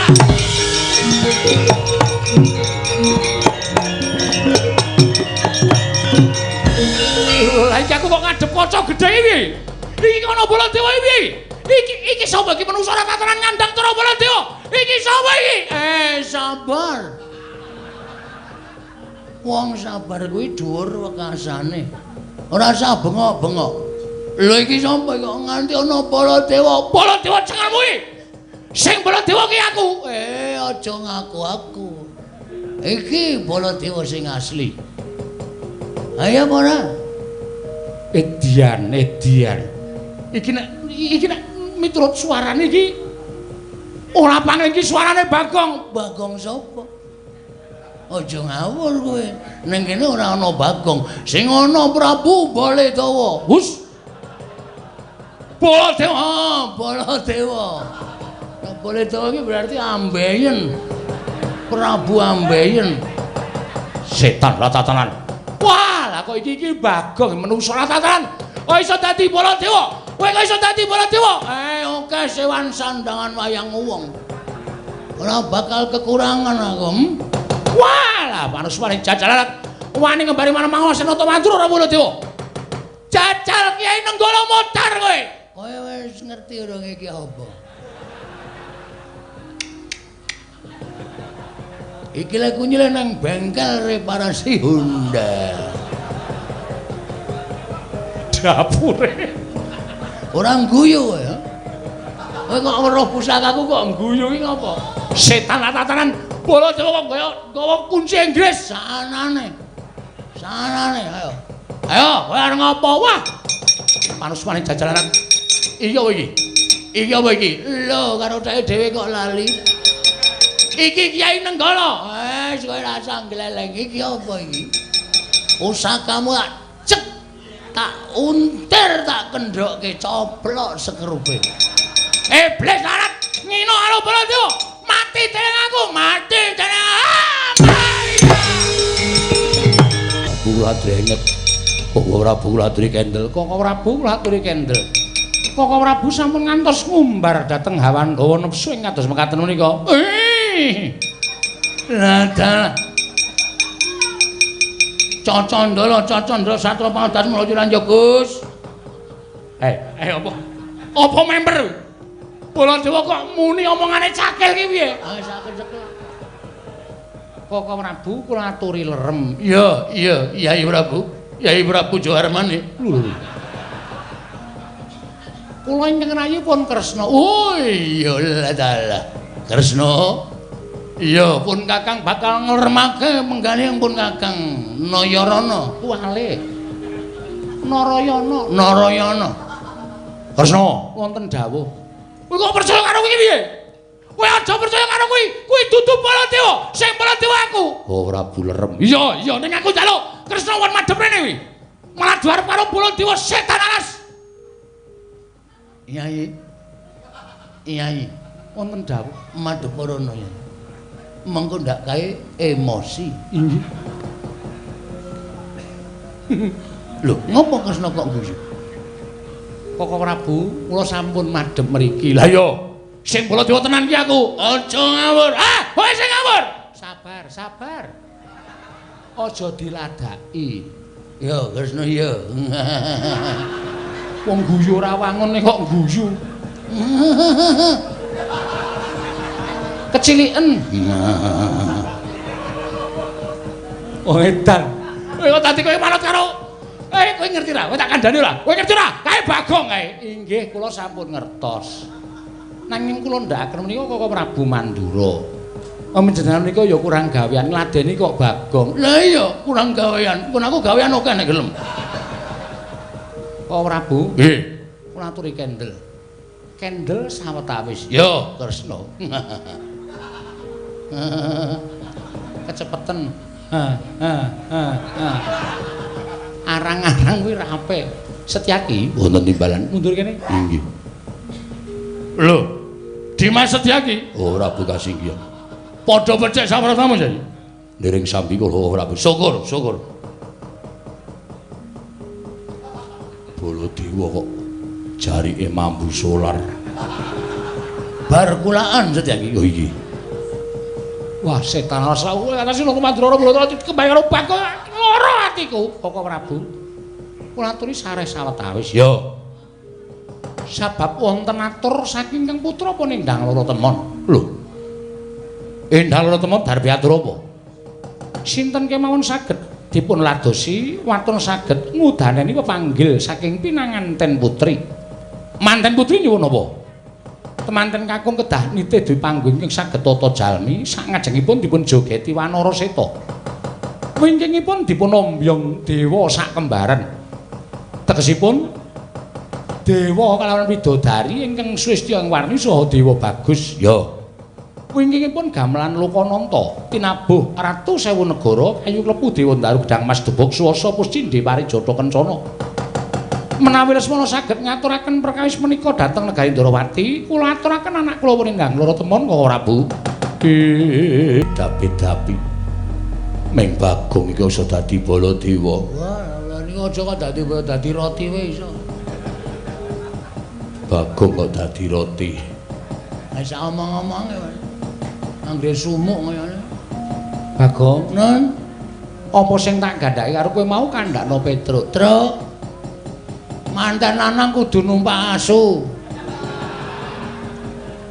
Gajah, gajah sing iso tata jalma ngarepe kudu dijogeti nganggo kethek putih. Terus coba daya ingatmu kaya ngapa, Go? Mburine manten lanang kudu ana banci loro. Jeng mlene niku nek nganu paring dawuh ora karo Bagong ngawur niku nek omong. Anu dewa karo putri utawa widodari, dewa sak judu. Heeh. Gamelane Pak Bambang. kudu gamelan Lokananta. Gamelan Lokananta kayu keplu. Klepu. Kayu klepu dewa Ndaru Gedang Gendruwo. Pari Raja Lele karo apa itu? Pipis, pupus. Oh, pupus. Pupus Cimlek, Jinde. Parijata Kencana. Wis ming kuwi Sing nabuh warga laras. Oh. Udu nang sing nabuh warga laras anggere ketapke ana amplope kuwi mesti menyang kabeh.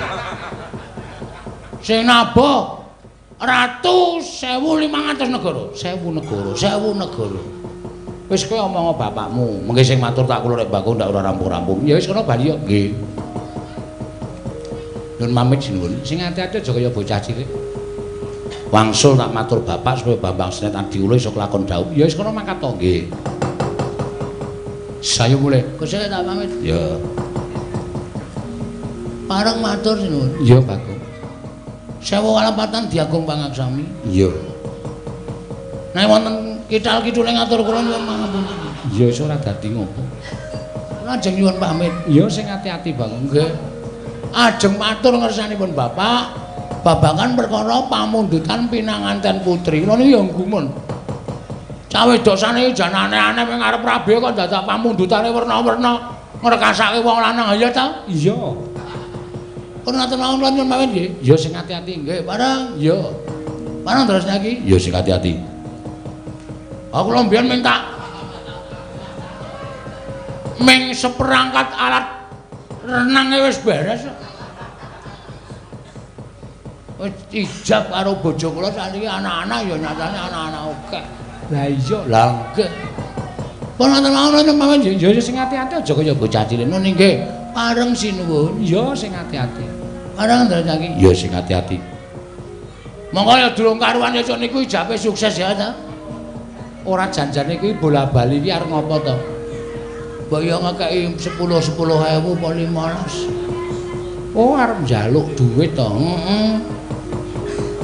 Ya wis mengko tak sangoni Basuki. Wah.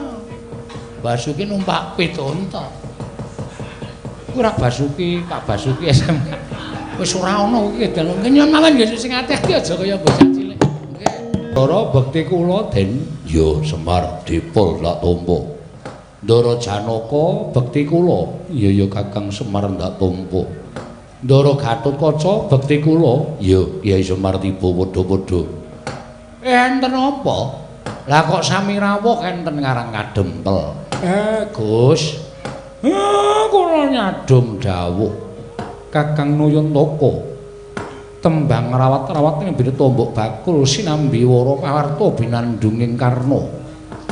Padha ngandhakake ento Kakang Semar kagungan putra angkat apa pancen kepara nyata. Nggih leres Ndara. Kula entuk anak angkat lek kula nemu teng langgar kula ngomah. Niki larene enten wingking kula. Nggih kula Ndara. Dhuwure. Udu kowe.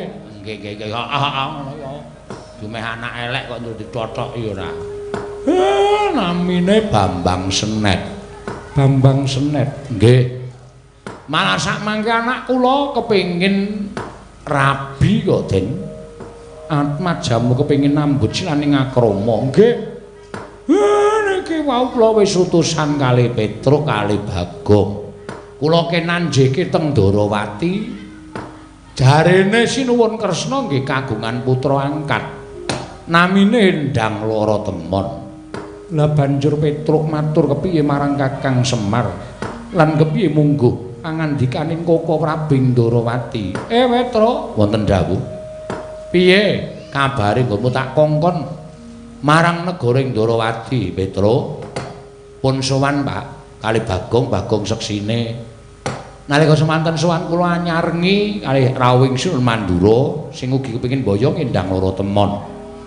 Ndadosaken geger tumuli sinuwun Ndarawati paring dawuh. Petruk, sapa wae bakal diladeni karo anakku Endang Lara Temon. Ning anakku Endang Lara Temon darepe pepanggil. Duwe penjaluk? Nggih. Penjaluke apa, Panakawan? Penjaluke manten putri temanten kakung kudu iso ngaturake serah-serahan. Manten lanang kudu nitih gajah sing iso tata jalma, ngarepe dijogeti Wanara Seta. Mburine dewa sak jodo. Wingkinge malih gamelan Lokananta kayu klepu dewa Daru Gedang Mas Debok Swasa Puscinde Parijata Kencana. Gamelan Lokananta sing nabuh ratu 1000 negara niku, Pak. Kula wis sowan Sinundrawati. Napa sing ngendikake Bapak wis kula aturke sinuwun Kresna. Lah niki kula munjuk atur ngersaning Bapak nek manten putri pancen darbe panyuwun kaya ngoten niku mungguh Bapak sakniki monggo anggenipun menggalih perkara niku nduk Bapak Semar. Mumet sirahku. Lah kok dadi panjaluke manten wedok kok kaya ngono iki kepiye? Monggo aku ora ngerti alang mujure apa sing disuwun manten putri. Senet, Bambang Senet anakku cah bagus. Ora usah ngarah anak ratu ya tole kowe tak rabekke karo tangga teparo kene wae. Kanjeng Rama. Sareng kula midhanget pangandikanipun Kakang Petruk Kantrung Bolong. Tumuli manah kula sampun boten gadhahi pengajeng-ajeng malih. Monggo sasmitaning dewa ingkang kula tampi, judul dhaup kula menika pun endang lara temon.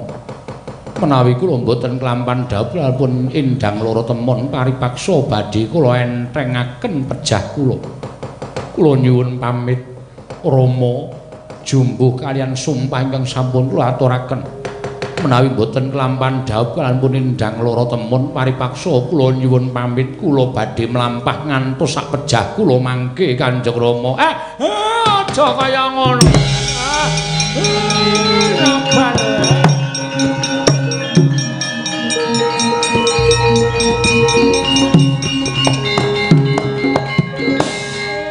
Niki pripun Den? Kula wis ora iso mikir.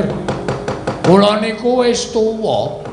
Tumangkaring budi kula wis kendho, pamikir kula wis ora lantip kaya dek nalika kula isih enom biyen. Umur kula wis tuwek, kula nek kon mikir abot-abot, kula mboten iso mangslametke anak kula Senet niki aja nganti lunga saka Karang Kadempel, Ndara. Kula nyuwun senjata pitulung, Den. Gunjang Kanjing langit kelap-kelapaton lirkin saking risang mawe gandrung Kakang Nayantaka gedhe lelabuhaning Kakang Semar tumraping para Pandhawa. Mula wektu dina iki kudu Pandhawa ingkang melu mikir babagan atmajamu Bambang Senet supaya iso kelakon dhaup kalan endang lara temon. Neng pepanggil panjaluke manten putri boten layak lan boten memper angel digoleki. Kakang Semar gajah kang bisa tata jalma tanana liya kejaba mung ingkang mapan ana ing guwa Sela Mangling ya kuwi Kyai Gajah Setu Bondo. Kuwi isih kadange tunggal bayu lawan kadang Kyai Werkudara Wanara Pusika Seta. Kuwi ora ana kejaba mung Kakang Anoman ing Kendali Sada. Wondene dewa sak judhu apa Kakang Semar supe yen to Kakang Nayantaka kagungan putra ya kuwi Sang Hyang Kamajaya lan Kamaratih. Kayu klepu dewa Ndaru Gedhang Mas Debok Swasa Pupus Cindhe Parijata Kencana Gamelan Lokananta papane ana ing kayangan ingkang kagungan Sang Hyang Jagat Kirinata. Wondene Nalindra Sewu Negara ora ana ingkang kajibah mangreh Ratu Sewu Negara kejaba mung Nalindra ing Singgela Prabu Bisawarna Kakang Semar. Ngaturna panuwun karo ndaramu Pandhawa sing lantip panggrahitane Senet. Sinuwun kula ngaturaken panuwun ingkang tanpa pepindhan. Ya Bambang Senet tiba sepadha-padha. Jer wis kewajibanku bantu lawan bapakmu Kyai Semar. Bejo wong duwe juragan sing pinter-pinter. Sapa sing kudu tak kongkon kudu ngrawuhake Kyai Setu Bondo lan Pendhita Kethek ya kuwi Anoman. Nala garing kowe mangkata ning Kendali Sada. Ngopo kok garing semaput saja. Mung arep dikongkon kok semaput ndasku ya ran-ran. Nyuwun ngapunten Pak, ora perkara ora gelem ning asli aku ora kira sehat. Petruk munggah ning kayangan. Waduh. Wetengku ora penak to, Gong. Ngaso ndak malah mah. Nyuwun ngapura Pak, wetengku loro yakin sumpah. Bagong mangkata ning negara Singgela. Bagong.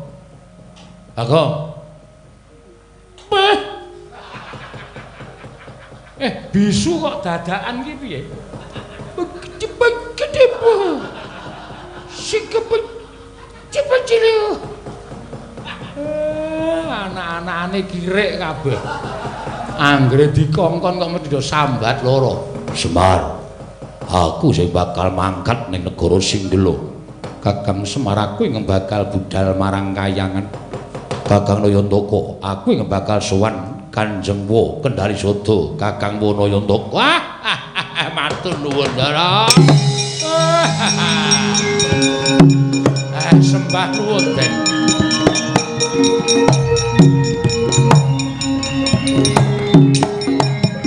Titiyani Gandayani Tresuna Purnama sasi gilar-gilaran ing tengah latar milang lintang Bima Sekti Werkudara Arjuna Gatotkaca yen to pancen kaya mengkono Yayi ora ngilang-ilangke sira Yayi nggone wis nampa pangudanging Kakang Badranaya balining si Adi sakarone apa dene anakku tetuku ing Pringgondani ora kuwagang sarta ora sembodo amboyong pepanggil temanten putri saka Ndarawati tegese si Adi wis ngorek-orek marang pasuryaning pun Kakang aku wegah nampa kadang kelawan kowe njaluk pamit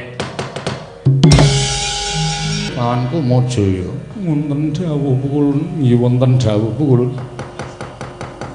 kita ulun dawi mudhuna ning Karang Kadempel nanging jroning kita mudhun ana ing Karang Kadempel ulun kanteni gamelan Lokananta kayu klepu Dewandaru Gedang Mas Deboksa sapa Cindhe Marijata Kencana gawanen sarta sawana aturna marang Kyai Semar Badranaya dadi sarana nggone ndhawuhake atmajane kang aran Bambang Senet ngaturaken panuwun lan sendika ngestakaken dawuh inggih kula sendika ngestakaken dawuh Arjuna kula paring dawuh matur kelawan Kakang Semar Badranaya ulun ngudaneni kang dadi karepaning Kakang Badranaya nyuwun pamit kula Werkudara Ndara Janaka Ndara Gatotkaca pun rawuh ya wis Kakang Semar ya Siwa Semar wis sowan pripun entuk gawe napa mboten ati kula kok deg-degan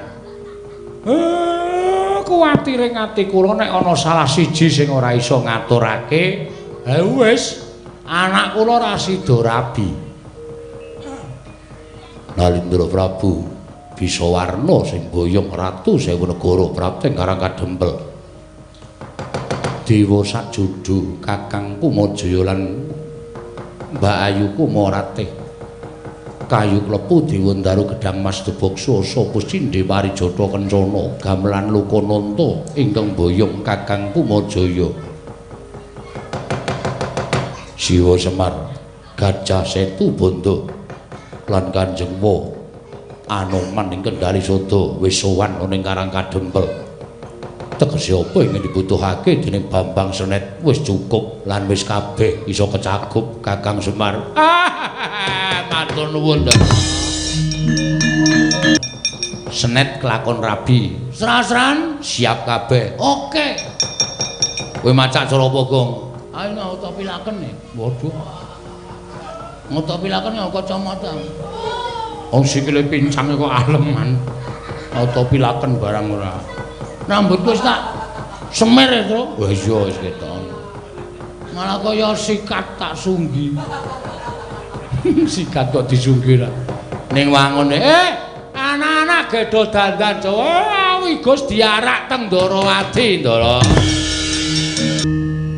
lara temen wonten maring dawuh lah kok jebul sing iso bakal mengku garwa kelawan kowe Bambang Senet inggih kula sampun matur nadyan menika namung atmajanipun Kyai Semar nuwun sewu mbanipun tiyang pidak pejaraan ning mbok menawi menika sampun dados jodho dawuh kula badhe kula ladosi kowe gelem urun Rama Senet kowe krungu to nggih anakku ndang lara temen wis padha geleme padha senenge lan wis padha kenceng tekate menyangan diparani kejaba mung tak arabekake kene nyaketa padha gegandengan asta karo anakku endang loro temen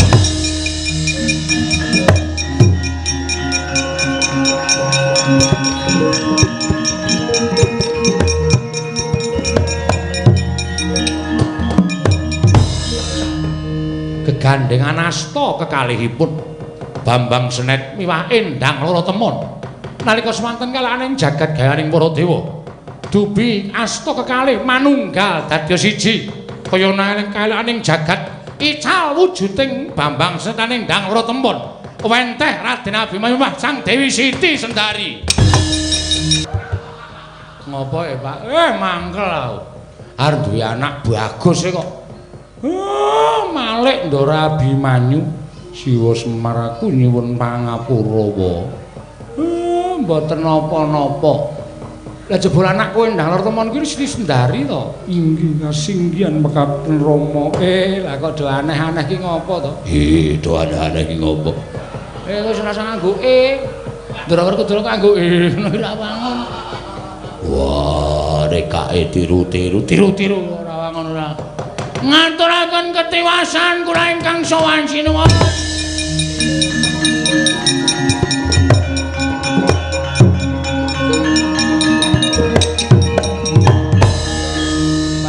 Apa? Kang Raka duka. Lho. Rekaku sapa? Sinuwun Mandura. Ngliga Kyai Nenggala ngamuk. Jarene ora trima nek senet. Senet endi, Pak?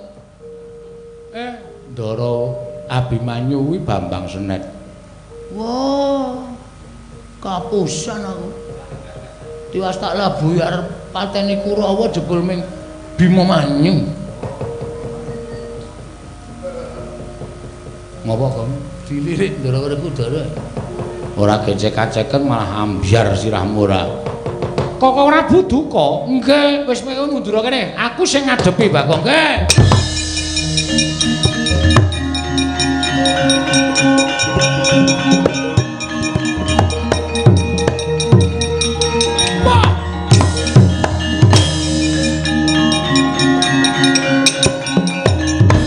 Kresna aku ora nerimake si Adimban Cindemban Sladan. Buktine kudune ingkang iso mboyong endang lara temon kuwi aku, ora kok Kakang Semar. Kowe ngiwake Baladewa nengenke Kakang Semar, aku ora trima perkara iki. Mangriye. Samenika wonten ngajeng panjenengan menika dipun prisani menika sinten?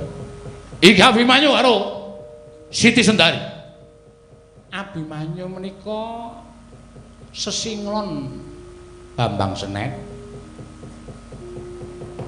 Endang lara temon Siti Sendari. Dos endi? Mosok ngono? Inggih, cariyosipun mekaten kok. Bu. Wah, ya wis. Dadi sing dadi anakmu angkat ki Siti Sendari. Inggih. Sing dadi anak angkate Semar kuwi Abimanyu. Inggih. Sami-sami sesinglon wujudipun tiyang sanes, nyatanipun namung badhe ngraketaken katresnanipun. Wah, wis ben. Lho, ben pripun? Lho tegese aku tak melu nang kene. Lesmana nek edan, edan ya men. Urusan karo Lesmana. Ngirang-irangke wae. Ndereke ratu kok nutuki blek turut dalan. Taeleke ora kena. Ha menika panjenengan nika nglabuhi karo wong edan kok ya diterus-teruske ya. Pun Kakang nderek mangayu bagya syukur Abimanyu. Muga-muga lono katresnanmu karo Siti Sendari Abimanyu.